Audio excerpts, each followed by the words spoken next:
27 February Marathi साहित्याचे मानदंड थोर कवी कुसुमाग्रज यांचा जन्मदिन आणि आपल्या मायाबोलीच्या सन्मानाचा दिवस म्हणजेच मराठी भाषा दिन।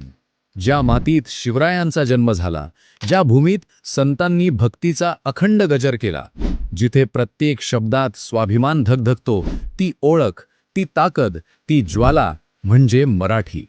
संस्कृतच्या प्रभावातून जन्मलेली महाराष्ट्री प्राकृत बोली 7 वाहनांच्या पैठण दरबारात घुमली आणि मराठीचा पाया रचला गेला। यादवांच्या राजाश्रयात ती फुलली, लीळाचरित्रानं तिच्या साहित्य यात्रेची पहिली सुवर्ण पानं उघडली।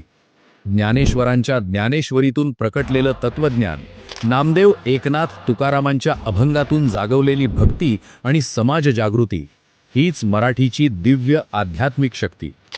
बहिणाबाईंच्या ओव्या, पुलंचं हास्य, अण्णाभाऊंची ज्वाला, फाळकेंचा पडदा आणि लता दिदींचे स्वर, साहित्य, कला आणि संस्कृती जपणारी हीच मराठी।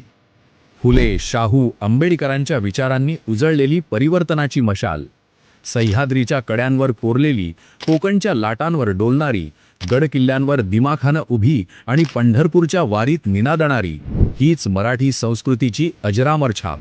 ही फक्त भाषा नाही, हा आहे आपल्या अस्मितेचा श्वास।